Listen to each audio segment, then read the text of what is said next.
This is St. Louis on the Air from St. Louis Public Radio. I'm Elaine Cha.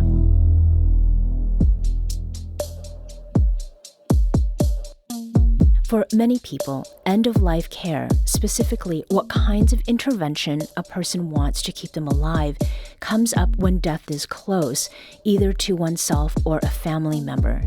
And that makes sense. Talking about dying can feel morbid, especially in times we're in good health and have many years ahead of us. But regarded another way, discussing end-of-life care is very much about living and making sure people who love you understand what quality of life means to you and ensuring your end-of-life decisions are honored. Vivial Lopez is on the board of directors at Gateway End of Life Coalition. She joins us now to talk about her work helping people and their families broach difficult yet important conversations about navigating death and taking steps to complete advanced directives. Vivial, welcome to St. Louis on the Air. Thank you. Glad to be here. So Vivial, is end-of-life care something that you have always been knowledgeable about, or is this something a little bit newer to you? It is something, I guess, a little bit newer for me in maybe and I say new meaning like in the last 10 years or so. Mm-hmm. We lost my grandmother, and she did not have an advanced directive. Mm-hmm. And so it was very difficult in making the decision to take her off of life support. And it just stayed with me that I didn't want us to have to struggle and have that challenge with anyone else, because it's a very hard decision to decide to take someone off of life support. Right. And especially if you're not sure of what their wishes were. Mm-hmm. About how long ago was that, Vivial? Maybe 15 years ago. Okay. Yeah. So it's not really new then. Yeah. So you came into contact with this organization, Gateway End of Life Coalition, a little bit closer in time. How is it that you came to know about the group, and what was it about what they were offering that felt like it was worth your time and energy too? Okay.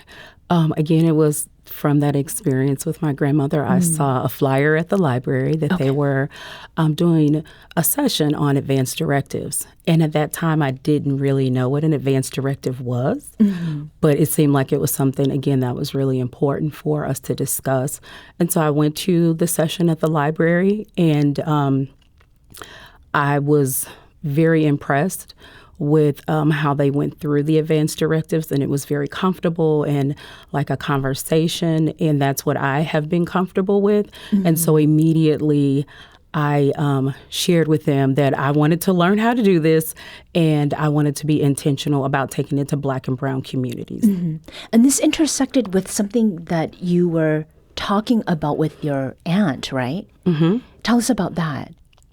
So, if I'm remembering, or if we're talking about the same thing with my aunt, she was sharing that she was not going to have anyone in the family to be on her advanced directive because she did not want any of us to have to make that really hard decision. I see. And so she decided to make one of her very close friends her healthcare proxies. Mm-hmm. And then therefore they would be the ones that would have to carry out her wishes, as opposed to a family member and not having to carry that burden, is how she looked at it. Okay.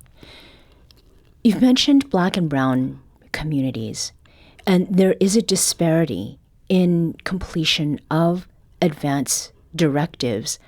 What is that disparity, and what are maybe a couple of the reasons that account for the difference between the rate at which white people complete them and Black or Brown people do? I think there's a couple of things. One, it does depend on their relationship with their healthcare professionals. If that is something that they are even being offered, or if there's a conversation with them at all. What I have found with the communities that I have worked with is that a lot of people were not even aware of what an advanced directive was. And so if you don't have the knowledge, of course, you're unable to be able to do those things as well. And then I also think about some of the the history in our country around the medical industry, the healthcare industry, and Black folks, and how there's a mistrust there as well. And also, so a lot of people were kind of concerned about, what's going to really happen, or if there's like an ulterior motive with it. Okay. And this is something that has come up in recent years around COVID, right? The history of distrust and really concrete reasons as to why Black people in particular don't trust the medical establishment. Yeah, absolutely. And making sure that they're receiving the correct information. And then also making sure that they are receiving the correct treatment. And of course, we know we have some history of there being experimental type of drugs and treatments that have impacted and really caused a lot of harm to Black communities. Before we go any further, I do want to ask for some clarification around what an advance directive is. How is it that you explain what an advance directive is to folks that you are talking with through the work that you're doing with a Gateway End of Life Coalition? Okay, so it's a document that will allow you to share your wishes around medical decisions. It could be around your values and even around your final wishes after you have died. And this document is only valid if you're not able to speak for yourself. And that's really important that people understand that you're not like now signing that power over to anyone at any time. It's only if you are incapacitated and you no longer have the ability to speak for yourself and make those decisions. And how is it that filling out an advance directive, how is it important for the person filling it out and for the family members who survived them? You've alluded a little bit to this already, but... One, for the person that's filling it out, I think it helps us to identify some of the potential situations that may come up around our health that people may not be thinking about. It also allows them to share that with their loved ones. And to me, like, that is a gift that they're giving to their loved ones, because then they don't have to guess about what you want. And you have this opportunity to discuss it. And then for the family members, it removes some of that burden when you're already grieving the loss of your loved one. But then when you have that extra layer of trying to figure out what are the best decisions or guessing and having a lot of guilt around that, when we have this advance directive, and more importantly, or I should say equally important in my opinion, is having the conversations. And so I get to hear from my mother's mouth what her wishes are, along with my siblings. And so we all know that because we've had this conversation. And then also it's like a gift for the living to give to their loved one to be able to honor their final wishes. We're talking with Vivial Lopez, a board member at Gateway End of Life Coalition, who specializes in talking with people and their families about end-of-life care, and specifically about completion of advance directives. Vivial, what is the difference between an advance directive and a living will, for example? For the most part, they are about the same in really thinking about those medical decisions that you want. And I do encourage folks to even think about their advance directive as a living document, because it does change, or it can change over time. Right. And that's really important for folks to think about at different stages of life, that they may change what's on their advance directive. Based off of their current situation at that time, or just based off of life experiences. You may have some new things that you want, or even change some things. That's what happened to me. I actually changed some things that I had on my advance directive because I review it like every 5 years or so for me.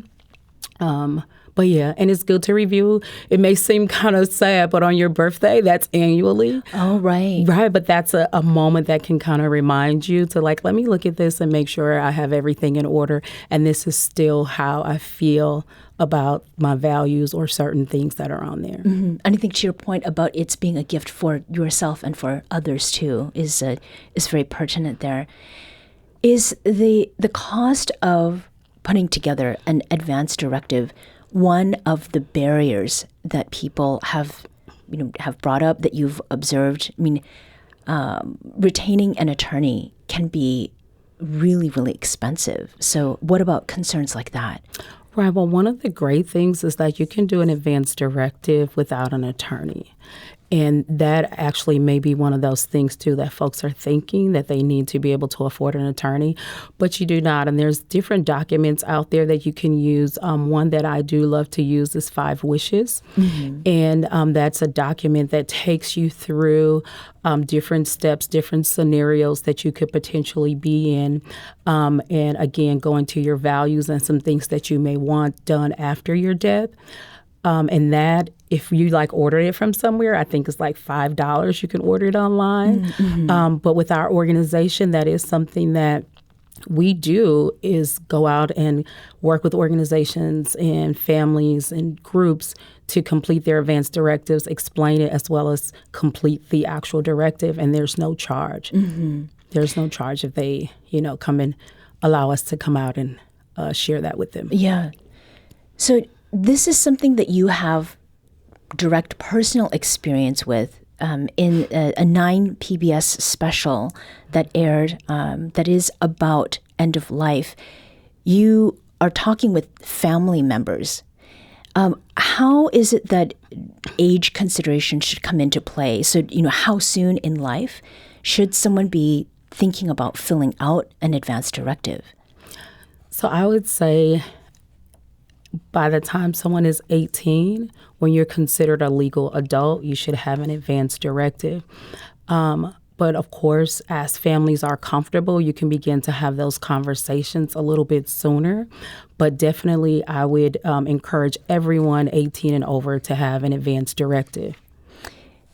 How do you advise people to bring this up? I mean, do folks come to you who want to have this conversation with their family members, but have already sort of encountered some resistance? What is it that you do to help them? Absolutely, because a lot of people are afraid of death, and talking about it is kind of taboo in some families. And so oftentimes there may be one person that wants to talk about it, and the rest do not. Mm-hmm. And so that's part of my role, is to be able to come in and facilitate that conversation and help them, as you said earlier, to see that it's also about life and being able to have these intimate conversations with each other. I've found that a lot of families have learned a lot about one another that they did not know through these conversations. And so I really just try to help families say, we're going to have a conversation about it. You can engage as much as you like, and you could also just be observant in the conversation. And so it is about people engaging in a way that is comfortable for them. I have people that will just sit there and listen, but that doesn't mean that they're not interested. That just means their way of processing this, because it is a lot. And it's hard to think about a time that you may not be with your loved one. And so I try to really make folks feel comfortable in that space. Is there an example perhaps you can offer of a time that you've worked with people and gotten them over a hump, and then they came to a place of accord? Sure. I had a family that the children were adults, and the mom had received a terminal diagnosis. And at first they were in denial, even about her dying. She was told that there was only going to be a couple of weeks, and it was. And so her best friend called me. She knew I did this work, and she's like, Viv, can you please come over and talk with the family? And the family did not want to have the conversation. the family kind of had the mindset of she's dying. Mm-hmm. She's the one that's going to die. She needs the conversation, not us. Yeah. And so with that family, I first had a conversation with Mom for her to be comfortable in sharing her wishes with me. And then I facilitated the conversation with her family for them to hear from her. And it was very, very impactful. The family learned a lot of things about her. They agreed to carrying out some wishes that they were not aware of. And they left really grateful that they were able to have the conversation with her.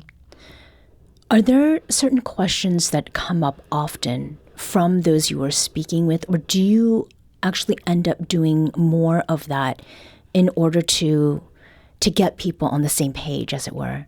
Yes. So I usually just kind of started off with different questions. And it could be something like, what would you want for your last meal? And just getting folks, again, just to kind of talk about it. Or if you were given a terminal diagnosis, who would be the first person that you would tell? Things like that. And so that kind of starts that conversation. And I have used the questions from a game called the Hello Game. And that was really helpful as well. But yeah, I usually ask the questions and then we kind of go whichever direction the family wants to go once we get into those questions. And in just the last 20 seconds or so, why is it so important to have these conversations about death? It's important because, like it or not, we're all going to leave this earth. And we want to make sure we're honoring our loved ones. Vivial Lopez is a board member at Gateway End of Life Coalition who specializes in helping people fill out advance directives. Vivial, thank you for joining us today. Thank you for having me.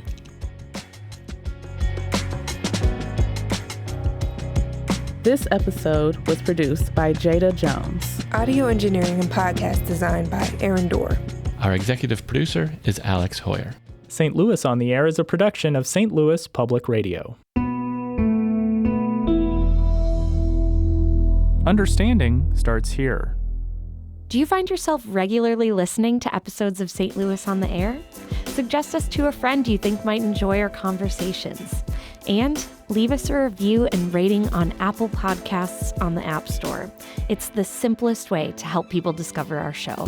Thanks. Radio is a member-supported service of the University of Missouri St. Louis.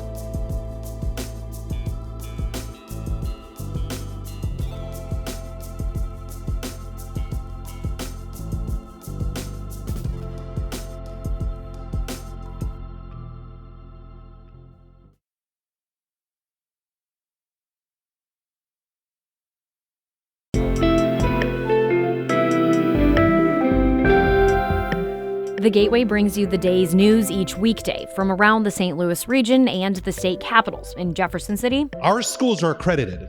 We don't need this bill. And Springfield. How many more years must pass before lawmakers see time is of the essence? I'm Abby Larico. Join me each weekday for The Gateway on the STLPR app or wherever you get podcasts.